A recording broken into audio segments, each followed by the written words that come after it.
funny comic. Make some noise for Ezra and Paco, everybody. Yeah.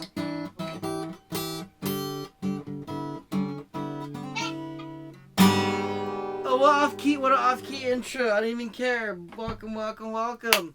Welcome to 2021. I'm all over the place because that's how it is, and I think I've said that probably every time I've ever started one of my bits. But I'm also kind of gaming with my son and his friends too. We're having a good time. They live in different places. But being in California, it's so bad here that even like my son's friends are talking shit about it. We're playing Minecraft and they're building trees and setting them on fire. They're like, hey, look, it's California. I'm like, oh my god, we're getting clowned by teenagers. They're like, let's set it on fire like California. You guys suck. I'm like, oh man. I'm like, I still have to live here, so.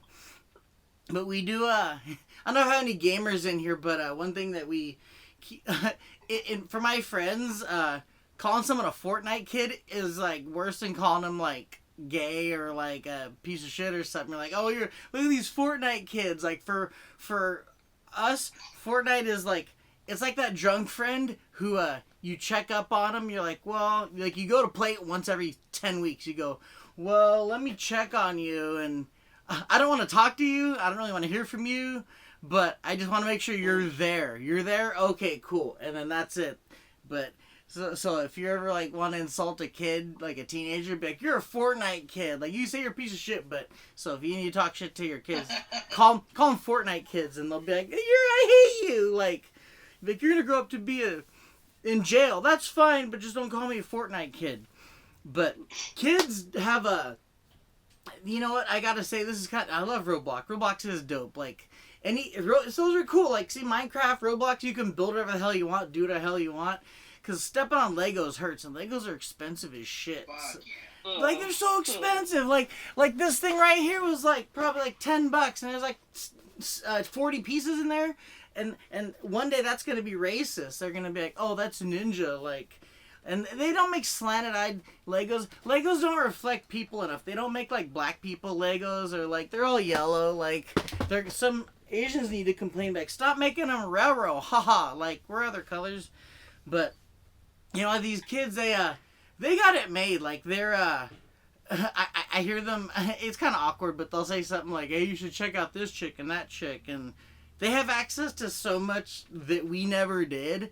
Like, I remember when I was younger, I'm going to date myself here, but remember when, like, the Pamela Anderson Playboy came out and you're like, holy shit, I'll do anything to get a hold of that thing. Like, I remember we were, like, trying to even talk, like, we even went there to be like, hey, like, will your mom buy it for us? I'm like, I'm not going to ask my mom. My buddy was like, dude, ask your mom. I'm not going to ask my mom for the Pamela Anderson Playboy. Like, it was, and you'd go to, like, the corner, like, Dino's is a liquor store, and you're just, like trying to look at it, you sneak in and you're hoping no one sees you. I'm like, man, these kids won't even know the pain of, like, do you know how hard it was to find anything at all to even remotely stimulate you? And, like, you guys have it all at your fingertips. And we were just like, whatever you get.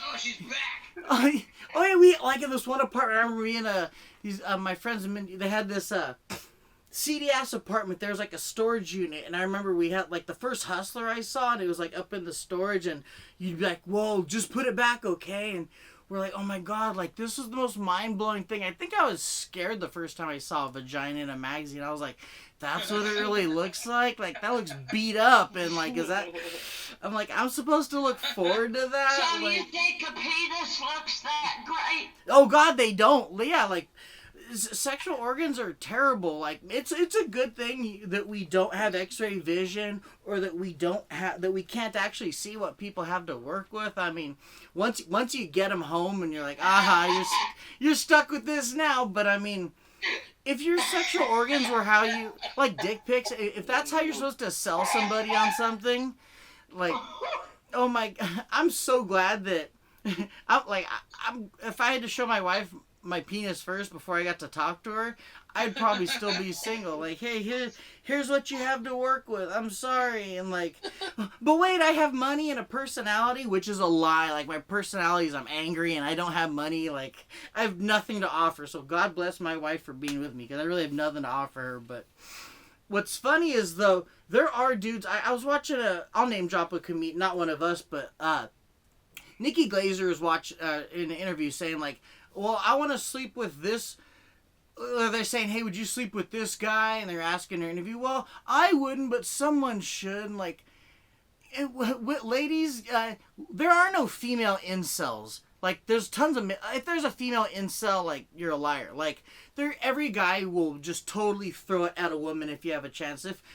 If a woman knew that, like, one fuck would maybe stop a guy from shooting up a school or doing something, like, all I had to do was hand him the vajayjay for 40 seconds and it would have saved his life. Like, women could be superheroes if they just threw it out there. They didn't even know it. Like, look, you have the power to save the world right there between your legs with your Arby's meat right there and your beat up hustler look. Like, that'll still save the world. Like, a meal's a meal. Like, let's save the incels, please. I remember, like, and I told my wife, I was like, I remember before you, like, I remember...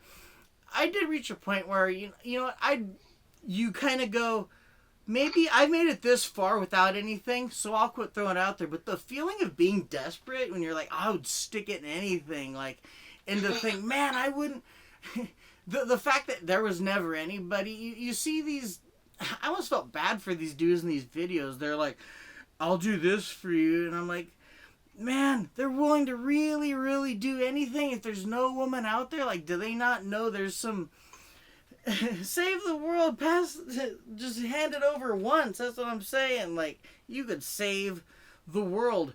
Because the world needs saved, I'll tell you that much. I was having this conversation with some people from work, well... outside of work, because we're so desperate to go to work. We go there and hang out outside and wait for it to open. We're like, one day we'll be open, because our Christmas party had to be socially distanced outside.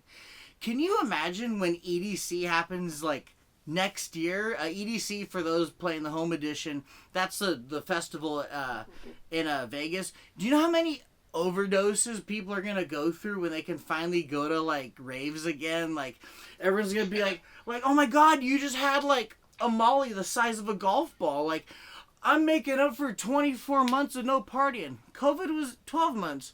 I'm still making up for 24 months of partying. There's going to be so many people just dehydrated and ODing the hell out. And EDC 22, it's just going to be like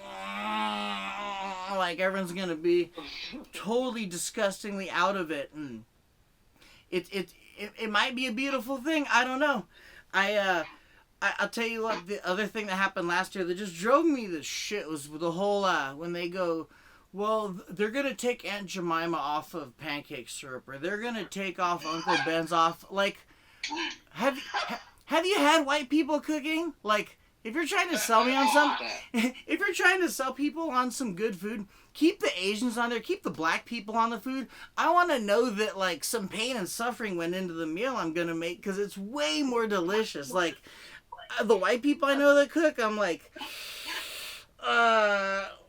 white people's pictures should be on kale and, like, other diet food, or, like... No, I like Aunt Jemima pancakes. I love Aunt Jemima. Oh, my God. Like, it's Jemima? just...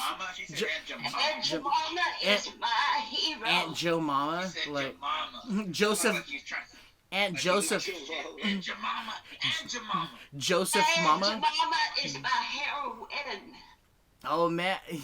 And you know what? Like, food is addicting like a drug. I remember years ago, I don't even care. Like, this, I hope the word gets back to him.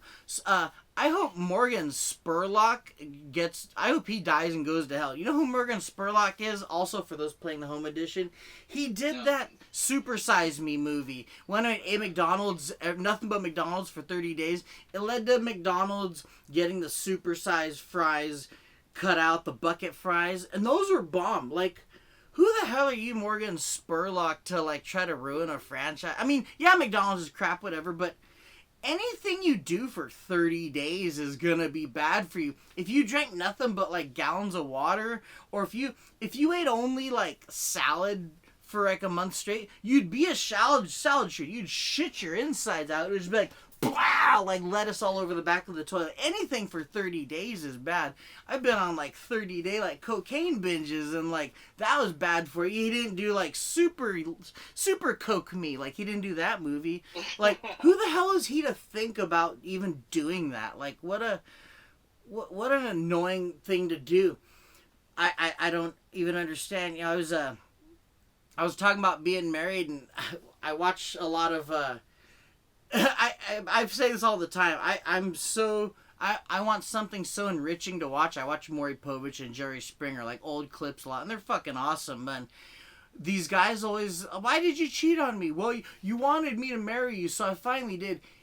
If your response to your fiance or your girlfriend is fine, I'll marry you, nothing good comes after saying fine. Like if you say fine and then you do something, like it's giving up, and you know it's gonna suck. Like when you go like if the kid's like, I want supersized fries, fine, I'll get you fries. It's never like fine, I'll get the door. Like it's never fine. It's a stupid play on a word. Like, oh, that's fine. It's not fine. If fine, I'll marry you. Like, hey, dude, like if you came to that point, you should have never got married. Because people, like they say fine, I said I'd marry you, but I'll cheat, and it takes a hell of an effort to cheat. I've said this before, but my wife and I, all the stars have to align for us to be able to like do anything. Like we have to eat the right food and not watch something sad, and like, oh, I cheated, it just happened. It didn't just happen. You really went out of the way to cheat. Like, because I've never had a one night stand that worked right. I don't even know how people cheat and say, maybe it's because they have no direction. And you hear these things about, you know, oh, I'm a left winger, I'm a right winger. People want to claim a side. Like, I'm on the right, I'm on the left. Like, if you have to claim a side, you have no direction. Like, I don't think there's left or right. Like, just be who you are. We've seen this little bit of political distress in the last few months, and even last night, my mother-in-law kept talking about shit she saw in the news, and it was freaking her out. I'm thinking, you know what? Somebody told me once that in politics you have to have a left wing and a right wing, because for democracy is represented by the eagle. You need a left and a right wing to fly. Okay, that's beautiful. But you know what else fucking flies? Missiles and bullets, and they don't have any wings. So we need to totally do it with the party system. That's as far as I'm going to go with, like, even my political stuff. And I'm going to...